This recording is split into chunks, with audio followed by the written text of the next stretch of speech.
رحمہ فرماتے ہیں،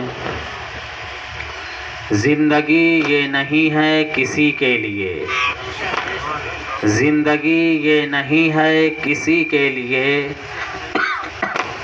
زندگی ہے نبی کی نبی کے لیے، زندگی یہ نہیں ہے کسی کے لیے، زندگی ہے نبی کی نبی کے لیے، اور نہ سمجھ مرتے ہیں زندگی کے لیے، نہ سمجھ مرتے ہیں زندگی کے لیے، جینا مرنا ہے سب کچھ نبی کے لیے، اور عیش کر لو یہاں منکرو 4 دن، عیش کر لو یہاں منکرو 4 دن، مر کے ترسو گے اس زندگی کے لیے، مر کے ترسو گے اس زندگی کے لیے۔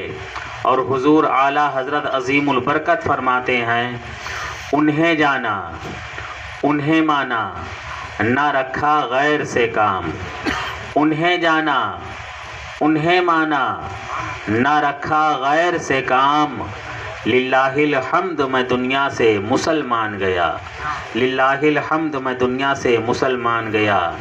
آئیے ہم اور آپ سب سے پہلے اہل سنت قدیم دستور کے مطابق کچھ عرض کرنے سے بیشتر آقا جان رحمت شمع بزم ہدایت، دونوں عالم کے مالک و مختار، ہم غریبوں کے غم گسار، لمبے لمبے ہاتھوں سے بھیک دینے والے مکی مدنی سردار، پیغمبر اسلام، صبح کائنات کے شمس و ضحیٰ، شام کائنات کے بدر الدجا، محمد عربی صلی اللہ علیہ وسلم کی پیاری بارگاہ میں محبت و عقیدت کے ساتھ جھوم جھوم کر پڑھیے درود پاک۔ اللہم صلی علی سیدنا مولانا محمد طب القلوب و دوائها وعافت الابدان و شفائها و نور الابصار و ضیائها صلی اللہ علیہ وسلم۔ ابھی آپ تمامی حضرات نے بڑے ہی اچھے انداز میں حضرت حافظ و قاری سراج احمد جمالی صاحب سے خطاب سنا، اور ان سے قبل حضرت حافظ و قاری دلشاد رضا نوری صاحب سے نعت پاک رسول صلی اللہ تعالیٰ علیہ وسلم سنی۔ تھوڑی دیر مجھے بھی برداشت کر لیجئے۔ اللہ تبارک و تعالیٰ قرآن پاک میں ارشاد فرماتا ہے، یا ایھا الذین آمنوا اطیعوا اللہ و اطیعوا الرسول، تابع داری کرو اللہ کی اور تابع داری کرو رسول اللہ کی، تابع داری کرو اللہ کی اس لیے کہ پوری کائنات میں دوسرا کوئی خدا نہیں، اور تابع داری کرو رسول اللہ کی، اللہ کے پیغمبر کی، اللہ کے رسول کی، اللہ کے حبیب کی، اس لیے کہ پوری کائنات میں دوسرا کوئی مصطفیٰ نہیں، اس جیسا کوئی معبود نہیں، تو اس جیسا کوئی عابد نہیں، اس جیسا کوئی مسجود نہیں، تو اس جیسا کوئی ساجد نہیں۔ وہ مشرق والوں کا رب، میرے آقا مشرق والوں کے نبی، وہ شمال والوں کا رب، میرے آقا شمال والوں کے نبی، وہ جنوب والوں کا رب، میرے آقا جنوب والوں کے نبی، وہ میکائیل کا رب، میرے آقا میکائیل کے نبی، وہ اسرافیل کا رب، میرے آقا اسرافیل کے نبی، وہ اسرائیل کا رب، میرے آقا اسرائیل کے نبی۔ جہاں تک اس کی خدائی ہے وہاں تک میرے آقا کی مصطفائی ہے، جہاں تک اس کی کبریائی ہے وہاں تک میرے آقا کی شہنشاہی ہے۔ میرے آقا حضور صلی اللہ تعالیٰ علیہ وسلم نے ارشاد فرمایا کہ میری ساری امت جنت میں جائے گی، میری ساری امت جنت میں جائے گی سوائے منکر کے، منکر جنت میں نہ جائے گا، منکر کو جنت کا ٹکٹ نہ دیا جائے گا۔ تمام صحابہ کرام عرض کرتے ہیں، یا رسول اللہ آخر وہ منکر کون ہے جو جنت میں نہ جائے گا، جسے جنت کا ٹکٹ نہ دیا جائے گا؟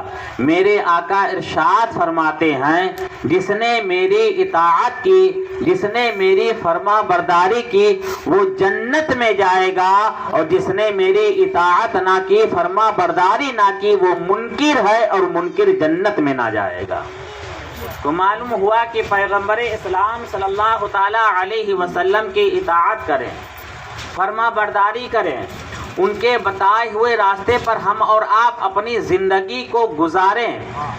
حضرات محترم، یہ پروگرام جو ہے سرکار غوث اعظم رضی اللہ تعالیٰ عنہ کی یاد میں منایا جا رہا ہے۔ یہ ہر سال کا پروگرام ہے۔ یہ اور بات ہے کہ جگہ بدل دی گئی ہے۔ یہ جشن غوث الورا کا پروگرام رکھا گیا ہے۔ ہمارے عالی جناب ڈاکٹر محمد آصف صاحب نے، اللہ تبارک و تعالیٰ ان کے کاروبار میں بے پناہ برکتیں عطا فرمائیں اور ان کے گھر میں سرکار غوث اعظم کا جو ہے فیضان جاری و ساری فرمائیں۔ ابھی آپ تمامی حضرات نے سراج احمد جمالی صاحب سے سنا سرکار غوث اعظم کی کرامتیں اور ان کے بچپن کے واقعات۔ سرکار غوث اعظم شاید آپ لوگ کو معلوم ہوگا، آپ لوگوں نے پڑھا بھی ہوگا، پہلے جو چیپٹر ایک آتا تھا ہندی کی کتابوں میں سچا بالغ کر کے، وہ سرکار غوث اعظم رضی اللہ تعالیٰ عنہ کی ذات پاک سے وہ واقعہ، وہ چیپٹر نسبت رکھتا تھا۔ یہ اور بات ہے دھیرے دھیرے اس واقعے کو، اس چیپٹر کو ہندی کی کتابوں سے ہٹا دیا گیا، تو وہ وہی واقعہ تھا جو ابھی آپ تمامی حضرات نے سنا کہ سرکار غوث اعظم اپنی والدہ محترمہ سے اجازت طلب کرتے ہیں اور علم دین حاصل کرنے کے لیے جب بغداد جاتے ہیں، ڈاکوں نے حملہ کیا اور اس کے بعد جو ہے آپ نے سچ بولا، کیونکہ ساری برائیوں کی جڑ جھوٹ ہے، سارے فسادیوں کی جڑ جھوٹ ہے، سارے تباہیوں کی جڑ جھوٹ ہے۔ اگر انسان سچ بولنے لگے، سچائی کا دامن تھام لے، تو اس کی یہ دنیا بھی سنور جائے گی اور آخرت بھی سنور جائے گی۔ وہ یہاں بھی کامیاب ہوتا نظر آئے گا اور مرنے کے بعد وہاں بھی کامیاب ہو جائے گا۔ تو ہمیں اور آپ کو چاہیے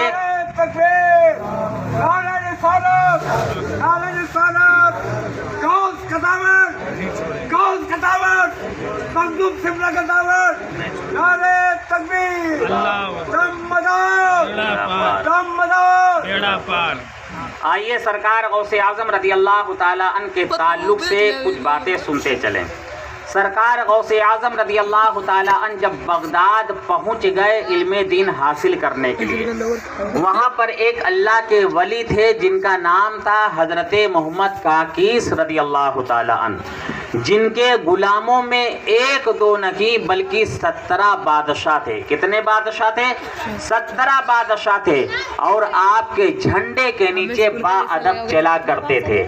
ذرا سوچے آپ، اگر کسی کی جان پہچان کسی سنتری منتری ودھایک پردھان سے ہو جائے تو وہ پھولے نہیں سماتا ہے، تو جس کے غلاموں میں، جس کے مریدوں میں، جس کے خادموں میں 17 بادشاہ ہوں تو اس کا عالم کیا ہوگا۔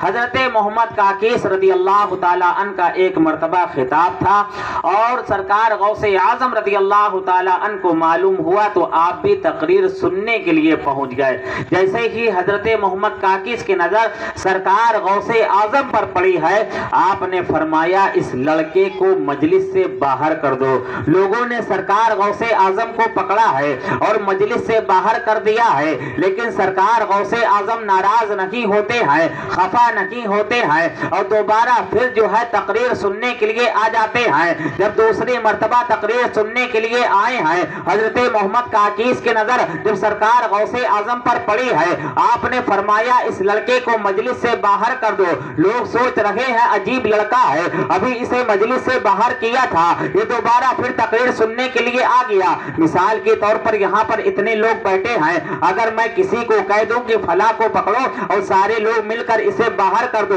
تو بتاؤ وہ میری برائیاں کرے گا, کہے گا اچھا مولانا ٹکرا سے بلا لیا, لوگوں کے ذریعے سے مجھے پکڑا کر باہر کر دیا, میں کون سا گناہ کرنے گیا تھا, میں تو تقریر سننے کے لیے گیا تھا, میں تو اللہ اور اس کی رسول کے باتیں سننے کے لیے گیا تھا, آخر میں نے کون سا ایسا جرم کر دیا کہ انہوں نے مجھے لوگوں کے ذریعے سے پکڑا کر باہر کر دیا. اور سرکار غوث اعظم کا کردار دیکھو, سرکار غوث اعظم ناراض نہیں ہوتے ہیں, آپ کو جلال نہیں آیا ہے, آپ کو غصہ نہیں آیا ہے, اور تیسری مرتبہ پھر جو ہے حضرت محمد کاکیز کی تقریر سننے کے لیے آ جاتے ہیں. کہہ دو سبحان اللہ.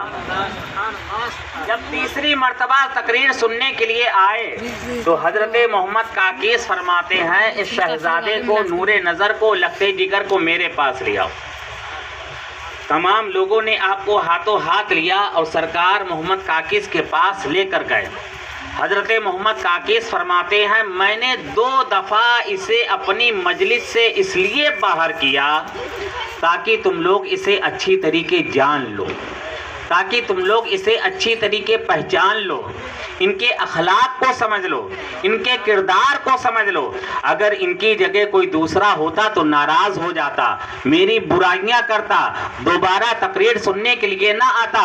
یہاں پر ایک بات یہ بھی سمجھ میں آتی ہے کہ اللہ والے کس کو کس طریقے پہچنوا دے اسے ہم اور آپ سمجھ نہیں سکتے. مسلمانوں, تیسری مرتبہ جب سرکار غوث اعظم تقریر سننے کے لیے آئے, آپ نے فرمایا اس نور نظر کو, لگتے جگر کو میرے پاس لے آؤ. تمام لوگ جو ہے سرکار غوث اعظم کو حضرت محمد کاکیز کے پاس لے کر گئے ہیں. آپ فرماتے ہیں یہ کوئی عام شہزادہ نہیں ہے, یہ کوئی عام نور نظر نہیں ہے, ارے یہ وہ شہزادہ ہے, ایک وقت آئے گا یہ بغداد کی جامع مسجد میں اعلان کرے گا قدمی حاضی علی رقبتی کلی ولی اللہ, میرا یہ قدم تمام اولیاء اللہ کی گردن پر ہے. آخرکار مسلمانوں وہ وقت آیا جب سرکار غوث اعظم نے بغداد کی جامع مسجد میں اعلان کیا ہے قدمی حاضی علی رقبتی کلی ولی اللہ, میرا یہ قدم تمام اولیاء اللہ کی گردن پر ہے.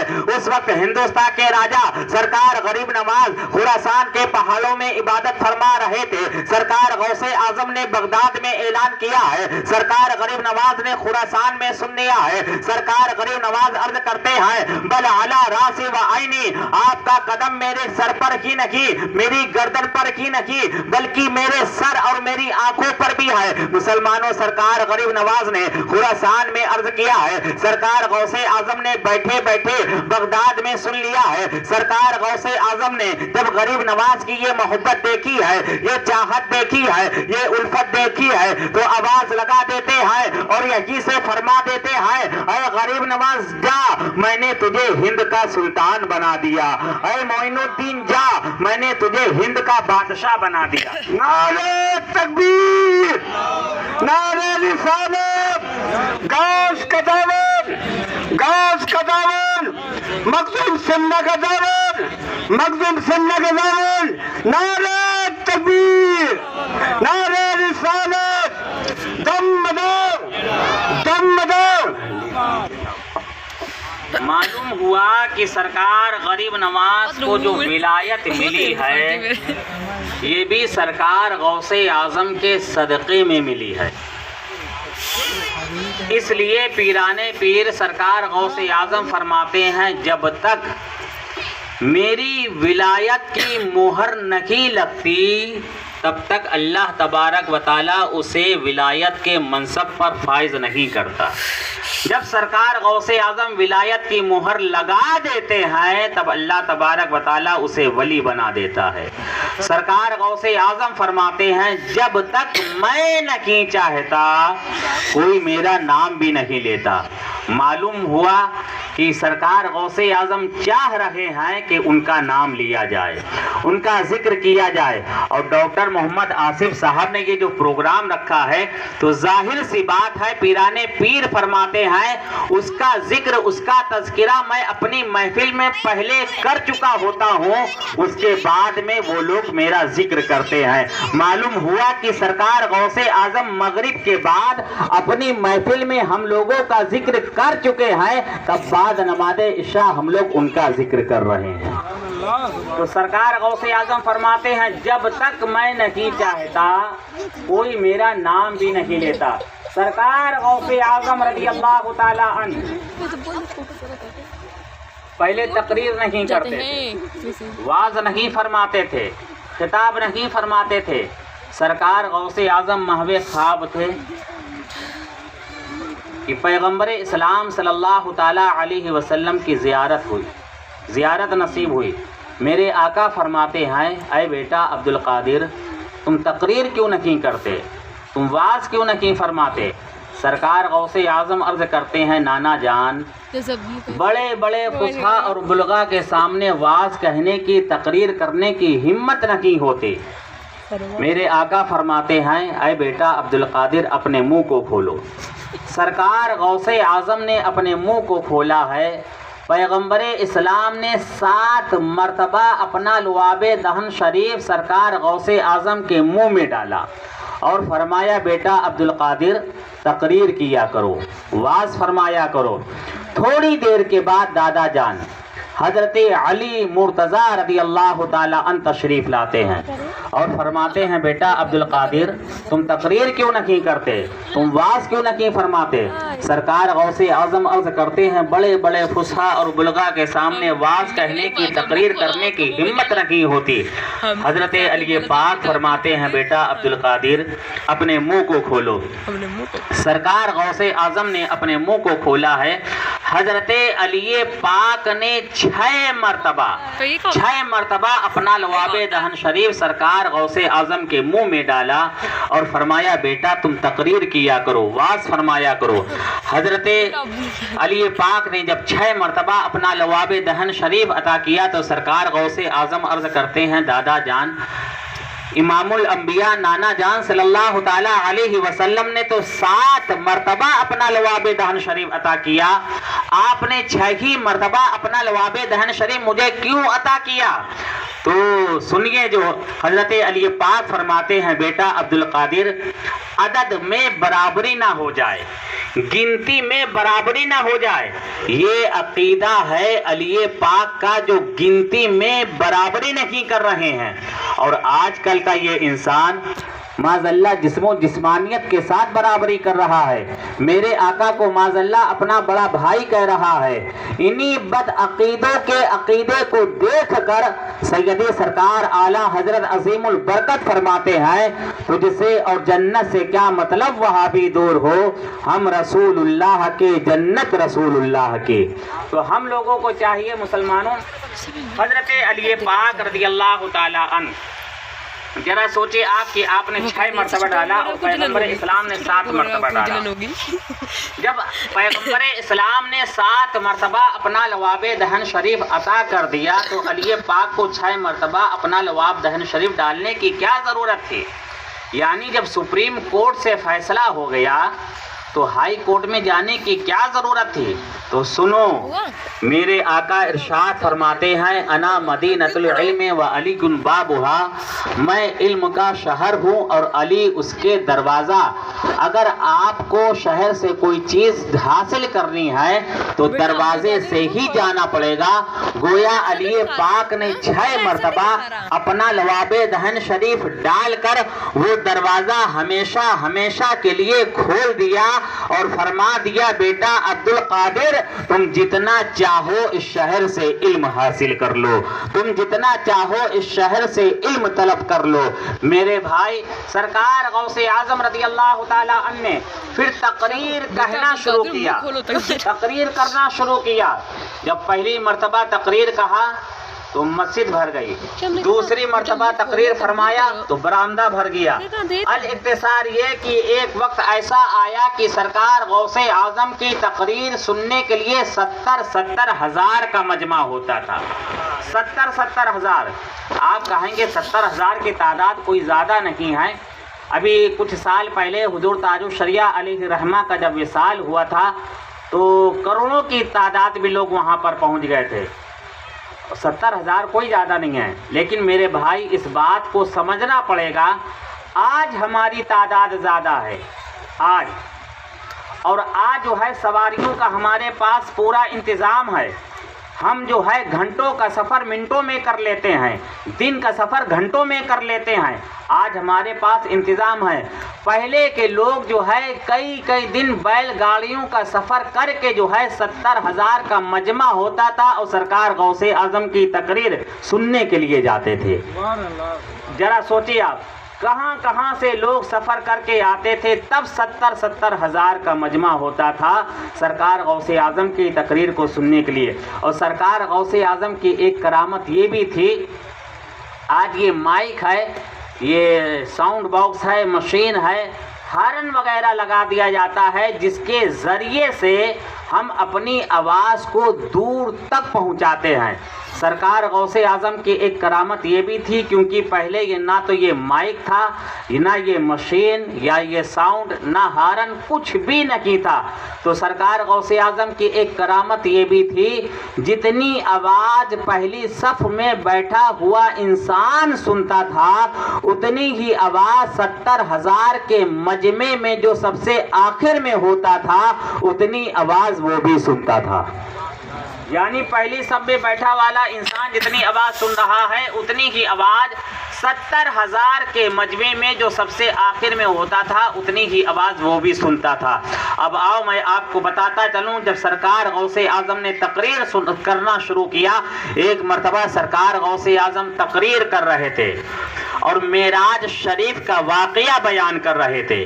ایک یہودی آیا اور آنے کے بعد سرکار غوث اعظم کی تقریر سننے لگا۔